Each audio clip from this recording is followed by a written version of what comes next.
ముంతా తుపాను ధాటికి వరంగల్ జిల్లా అతలాకుతలమైంది. పలు కాలనీలు జల దిగ్బంధంలో చిక్కుకున్నాయి. మైసయ్యనగర్లో పరిస్థితి దారుణంగా మారింది. మరిన్ని వివరాలు మా ప్రతినిధి రవిచంద్ర ప్రత్యక్ష ప్రసారం ద్వారా అందిస్తారు.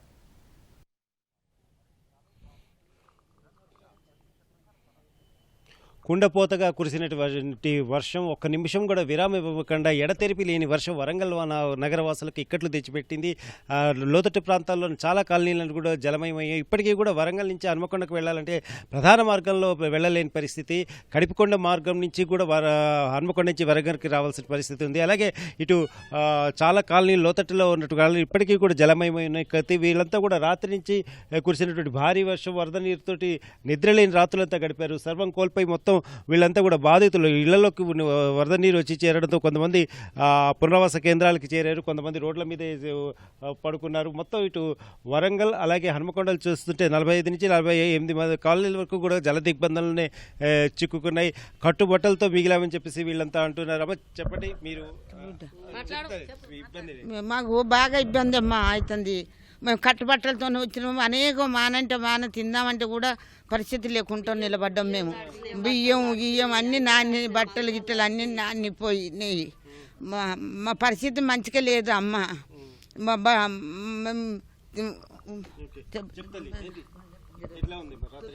నిన్న పొద్దున్నుంచి స్టార్ట్ అయిందన్న వాన.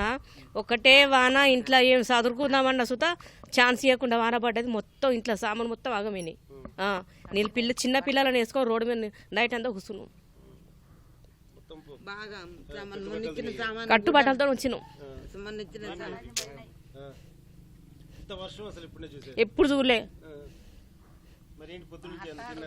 టిఫిన్ తెచ్చిర్రు.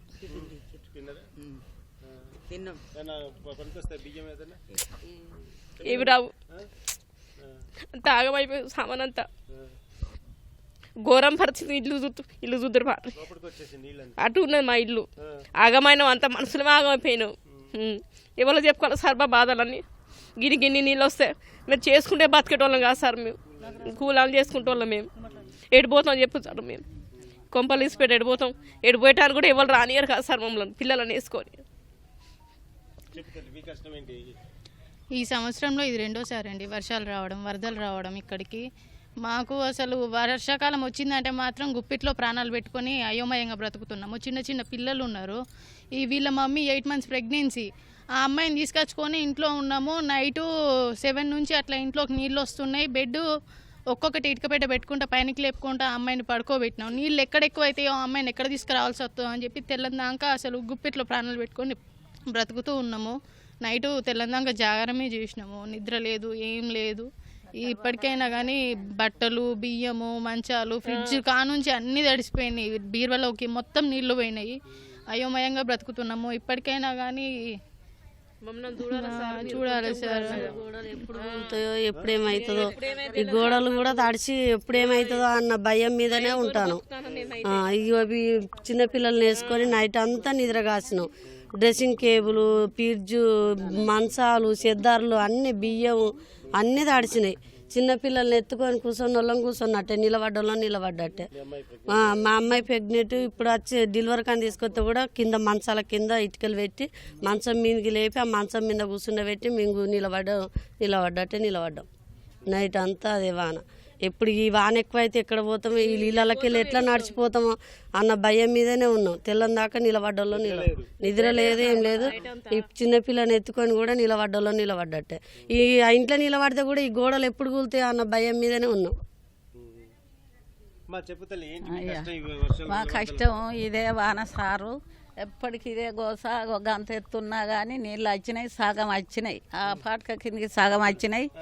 అన్ని నీళ్ళు దిగబోతే అమ్మ నువ్వు బయటికి వెళ్ళని గింటామంటే బయటికి వెళ్తే అల్లనే నీళ్ళల్లో పడ్డా. బట్టలు తడిచినాయి, అన్ని బల్ల మీద పెట్టినాయి. బట్టలు తడిచినాయి. కంట్రోల్ బియ్యం ఇస్తే ఆ బియ్యం తడిచినాయి, అన్నీ తడిచినాయి. కాగితాలు కూడా తడిచినాయి, కారట్లు. అంత పరిస్థితి మంచిగా లేదు సార్. తొంటి గుందుతుంది. తొంటి గుందుతుంది. ఆడ మెట్ల విందుకెళ్ళి కింద పడ్డా. ఆడ లోతున్నది. మెట్ల విందుకెళ్ళి కింద పడ్డా. ఇప్పుడు ఆడ ఒరిగిన నిద్ర లేదు. రోడ్డు మీద కూర్చున్నాం. వర్షమే. ఇప్పుడు తెల్లారినాక వచ్చింది కానీ మొత్తం నీళ్ళలోనే ఉన్నాం సారు. అన్ని ఖరాబ్ అయినాయి, బట్టలు బాతలు కప్పుకొనేం లేదు, కప్పుకొని లేకుండా అయిపోయింది ఈ రాత్రి పరిస్థితి. అన్నీ బల్ల మీద వారేసిన.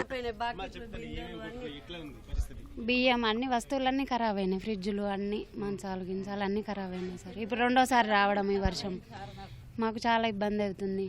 మాకు అన్ని టిఫిన్లు ఇట్లా తెచ్చిళ్ళు, మధ్యాహ్నం అన్నం, నిన్న సాయంత్రం కూడా భోజనం రెడీ చేసిండ్రు, ఇప్పుడు కూడా భోజనం తెచ్చి పెట్టిళ్ళు. మా పరిస్థితికి ఇది రెండోసారి రావడం సరికి ఇబ్బంది, సడన్గా వచ్చేసరికి అందరూ ఇబ్బంది పడతారు. నైట్ కరెంటు కూడా సరిగ్గా ఇవ్వడం లేదు, ప్రతిసారి వానలు వచ్చినప్పుడు ఇదే ఇబ్బంది.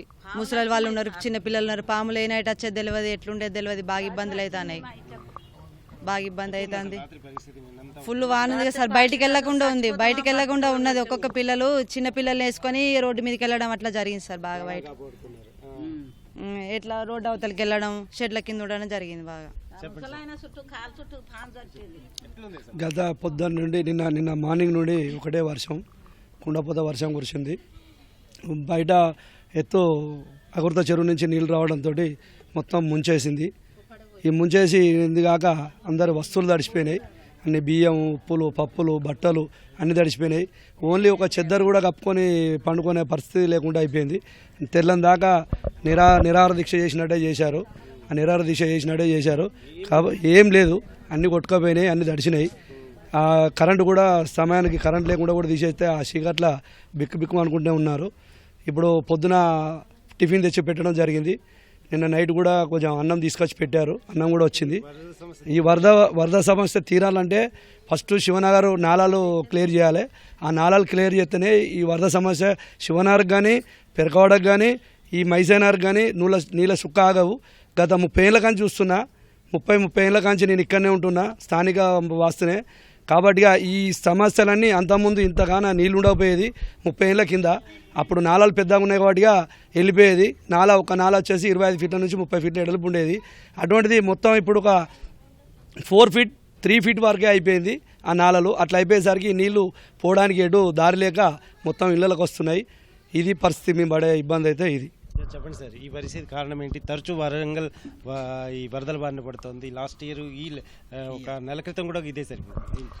మనం ఇప్పుడు ఈరోజు ఇక్కడ వరంగల్ తూర్పు 35వ డివిజన్ శివనగర్ ప్రాంతంలో, మైసైనగర్ అనే ప్రాంతంలో ఉన్నాం. ఈ ప్రాంతం ఎర్రజెండా నాయకత్వంలో పేదలు వేసుకున్నటువంటి గుడిసెలు. ఈరోజు గుడిసెలే కాదు, వరంగల్ నగరం అంతా కూడా ఇలా ముంతా తుఫాను ఎఫెక్ట్ తోటి మొత్తం కూడా వరంగల్ నగరం, శివనగర్ ప్రాంతంలో మొత్తం కూడా మునిగి ఉన్నది. ప్రజలందరూ కూడా రాత్రి తెల్లని దాకా మెలకుతో ఉండడం, వాళ్ళు ప్రాణాలు గుప్పిట్లో పెట్టుకొని రోడ్ల వైపు వెళ్ళి ఆ స్థావరాలల్లో తలదాచుకున్నటువంటి పరిస్థితి ఉంది. ఇక్కడ ఉన్నటువంటి మొత్తం 170 కుటుంబాలు మొత్తం కూడా మొత్తం అన్ని వాళ్ళు నిరాశ్రులైపోయి మొత్తం బట్టలు, ఫ్రిడ్జ్, బియ్యం అన్నీ కూడా నానిపోయినటువంటి పరిస్థితి ఉంది.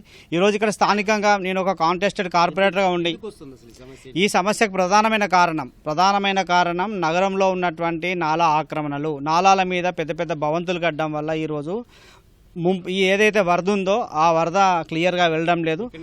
ఇది వరద మనకు కిలవరంగంలో ఉన్నట్టు అగర్తల చెరువు, అగర్తల పైన వెంకటాపురం చెరువు, ఒక్కొక్క చెరువు దేక్కుంటా ఈ శివనగర్ మీదకి వెళ్ళి వెళ్ళేటువంటి పరిస్థితి ఉంది. దీనికి ప్రధానమైన కారణం నాలల ఆక్రమణ. గత పాలకులు ఇక్కడ 170 కోట్లతోటి ఒక అండర్ గ్రౌండ్ డ్రైనేజ్ ప్లాన్ చేసిళ్ళు, అది ఫెయిల్యూర్లో ఉంది. కాంట్రాక్టర్ వైఫల్యం, దాన్ని 3 సంవత్సరాల నుంచి కడుతున్నారు. వెంటనే కాంట్రాక్టర్ని టర్మినేట్ చేయాలి, కొత్త కాంట్రాక్టర్ నిర్మించి వెంటనే నిర్మాణం కూడా చేపట్టాలని చెప్పి మేము డిమాండ్ చేస్తూ ఉన్నాం. అంతేకాకుండా ఈ నాలాల మీద ఎవరైతే ఆక్రమించున్నారో వారిని వెంటనే తొలగించాలని చెప్పేసి, అంతేకాకుండా స్థానిక మంత్రులు మరి కొండ సురేఖ అక్క గారు ఉన్నారు, వారిని ఇలా రేవంత్ రెడ్డి గారు దీన్ని స్మార్ట్ 2వ రాజధానిగా చేస్తూ అండర్ గ్రౌండ్ డ్రైనేజ్ ఏర్పాటు చేస్తా అని చెప్పారు. వెంటనే దీని కనుక అండర్ గ్రౌండ్ డ్రైనేజ్ కనుక వరంగల్ నగరంలో ఏర్పాటు చేస్తే దానిలో భాగంగానే దీన్ని కూడా ఒక స్పెషల్ పైలట్ ప్రాజెక్ట్ కింద మా శివనగర్ ప్రాంతాన్ని తీసుకోవాలి. ఈ శివనగర్ ప్రాంతాన్ని తీసుకొని ఇక్కడ ఏదైతే నాలా ఆక్రమణలు ఉన్నాయో వాటిని అన్నింటినీ తొలగించి దీన్ని క్లియర్ చేయాలని చెప్పేసి ఈ వరద సమస్య పర్మనెంట్గా పరిష్కారం చేయాలి. మేము తాత్కాలికంగా వ్యక్తులుగా ఇక్కడ ఉన్న వాళ్ళము, ఓడిపోయి ఉన్న వాళ్ళము, వీళ్ళకి కంటితుడుపు చర్యగా అన్నం పెడుతున్నాము, 2-3 రోజులు వీళ్ళని కాపాడగలుగుతున్నాం తప్ప ముంపు నుంచి పరిష్కారం చేయలేకపోతున్నాం. దయచేసి మేము ఈ కొండ సురేఖ గారికి, కొండ మురళన్న గారికి మేము రిక్వెస్ట్ చేస్తున్నాం. వరంగల్ ఇక్కడ తూర్పు నుంచి మైసే నగర్ ప్రజల తరఫున మేము రిక్వెస్ట్ చేస్తున్నాం, విన్నపాలు వ్యక్తం చేస్తున్నాం. అదేవిధంగా మేయర్ గారు కూడా ఈరోజు మనకు ఉన్నారు. వారిని కూడా స్పెషల్ రిక్వెస్ట్ చేసి ఇలా కేంద్ర ప్రభుత్వ నిధులు కూడా మనకు వచ్చే ఛాన్స్ ఉంది, స్మార్ట్ సిటీ నిధుల నుంచి. దీన్ని స్పెషల్ ప్రాజెక్ట్ కింద చేపట్టాలి. స్పెషల్ ప్రాజెక్ట్ కింద చేపట్టి అండర్ గ్రౌండ్ డ్రైనేజ్తో పాటు నాలాల ఆక్రమణలు తొలగించి శాశ్వత ముంపు నివారణ కోసం చర్యలు చేపట్టాలని విజ్ఞప్తి చేస్తున్నాం. గత 25 ఏళ్ళ నుంచి మేము ఇక్కడ ఉంటున్నాం. ఎప్పుడు వచ్చినా ఇదే పరిస్థితి. వర్షం వస్తుంటే పోతుంటే ఇప్పటికి ఇంతే. అది ఈ రాజకీయ నాయకులు సరిగ్గా పట్టించుకోరు. ఏదో ఇంత చేస్తారు, పోతారు. మళ్ళీ 30 రోజులు మళ్ళీ మా బతుకులు మేము బతకవలసిందే. ఇండ్లలోకి వచ్చేది మొత్తం సర్వనాశనానికి వచ్చింది. అంతే ఖాళీ మొత్తం ఏం లేదు, కొలాప్స్ అయిపోయింది. ఎప్పుడు వచ్చినా ఇదే పరిస్థితి అన్న. ఏం చెప్పడానికి నాకు నోటి మాటకు రావట్లేదు. ఇక మొత్తం తడిచిపోయింది. దీనికి శాశ్వత పరిష్కారమే ముఖ్యమండి. శివనగర్లో మైసే నగర్ అనేది ఎప్పటికీ ముంపు ప్రాంతంగా, ప్రతి సంవత్సరం ముంపు ప్రాంతంగానే ఉంది. దాంతోపాటు శివనగర్ కూడా మొత్తం ముంపు ప్రాంతంగా తయారైన పరిస్థితి ఉంది. ఇటు కరీంబాద కావచ్చు, శివనగర్ కావచ్చు, ఇటు ఈ పెరకవాడ కావచ్చు, ఈ ప్రాంతాలన్నీ కూడా నాలాల ఆక్రమణ వల్లనే ఈ ప్రాంతాలన్నీ ముంపుకు గురవుతాయి. ఈ నాలాల ఆక్రమణను తొలగిస్తే, సీరియస్గా తొలగిస్తేనే ఈ పరిష్కారం దొరుకుద్ది, శాశ్వత పరిష్కారం దొరుకుద్ది తప్ప వేరే ఆప్షన్ లేదు.